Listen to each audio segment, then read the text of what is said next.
Well, welcome back to episode 2 of the bench build. As you can see, the actual bench is it's pretty much nearly finished, and I've been working on it. And if you haven't seen episode 1, then this won't necessarily make a whole lot of sense to you. But so go and check that out. Click just here on the Vice, just here. I'll put a link there to view episode 1, and hopefully you'll come back and watch the build progress. So join me in a second. Okay, I'm just marking out 4 notches around the legs. I'm using 3/4 inch ply. I could use 1/2 inch. I've got 2/4 sheets there for 1/2 inch ply, but I'm much less likely to use this before I use the 1/2 inch. So being a bit stronger, and I do want to make it as strong as possible. Plus, it will help rigid up the legs. And once I've got some battens across, that's going to be going nowhere. So I'll get these cut out and then drop that in. Okay, I've got here some 15mm melamine faced chipboard, which came from an old kitchen cupboard. On this batten, lift it into place. I'll get it aligned.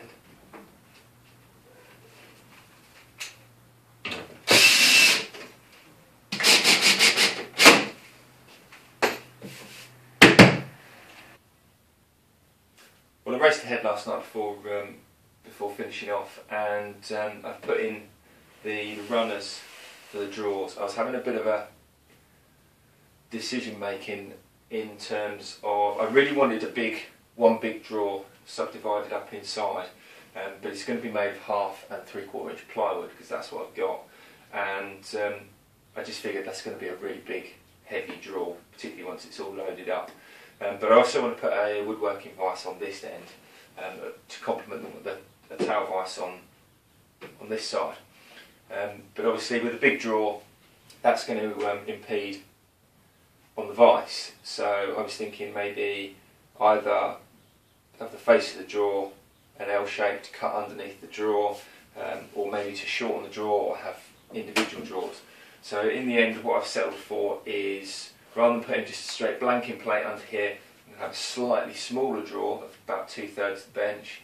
I'm still going to have this as a drawer, but I think I'm going to put an L shape in here. But I'm not going to do that until I've got the vise in place.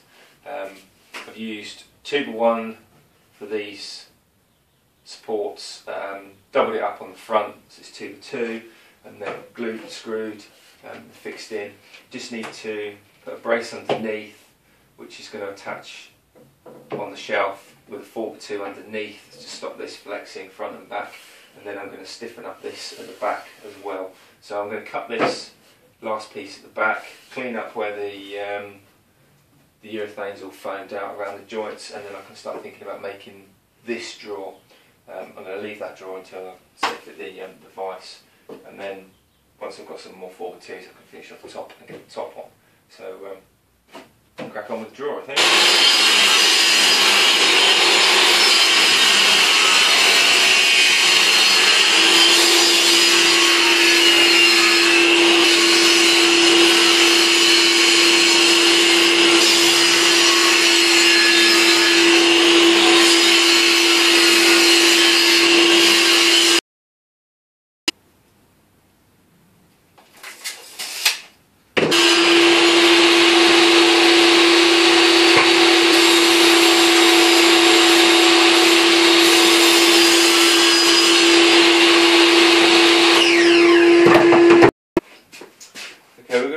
Method similar to sort of New Yankee Workshop with the plywood drawers, using a 1/2 inch housing joint for the base, which will be raised by 1/2 inch along from the bottom edge. The backs will be held in with housing joints as well, and then the fronts I'm going to rebate.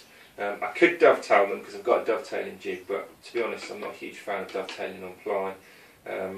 So I'm going to rebate that and then cover the whole of the front with another piece of that 1/2 inch plywood to close that off and give it even more glue area on the front of the joints.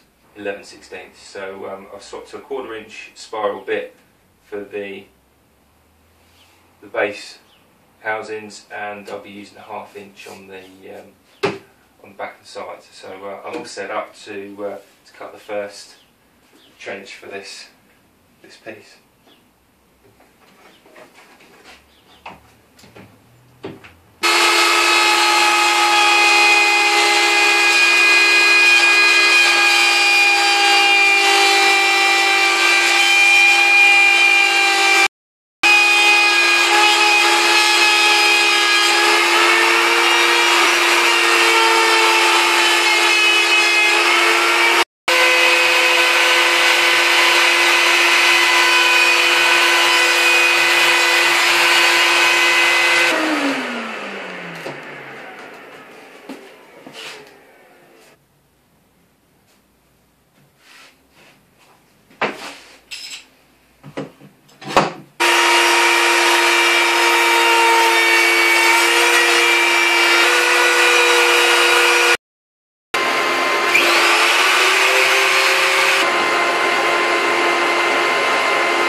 That's the sides and fronts done. I just need to cut the base, which is going to be the same width as that, and then the depth of the inside plus 9/16.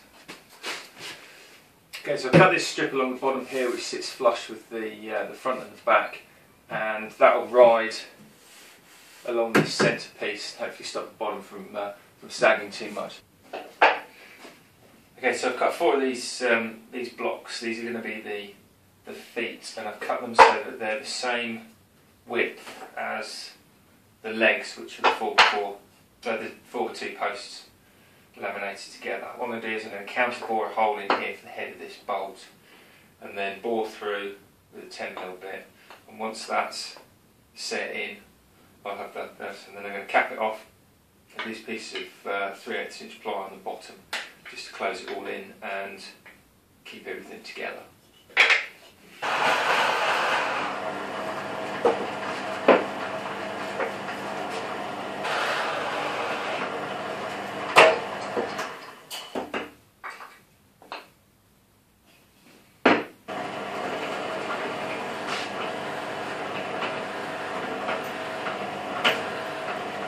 Bench grinder, and then it's just a case of threading them into. Got 2 nuts in the bottom of the feet, which we drilled earlier. Well, thanks for watching episode 2. I really hope you've enjoyed it. If you have, then please do like and subscribe. Comments are always welcome, and I do really try to reply to every single one of those. So leave a comment and see if I reply. In episode 3, I'll be putting on the side trim and making a few last-minute adjustments and changes. So until then, keep those fingers safe and out of blades, and remember this: dogs can look up.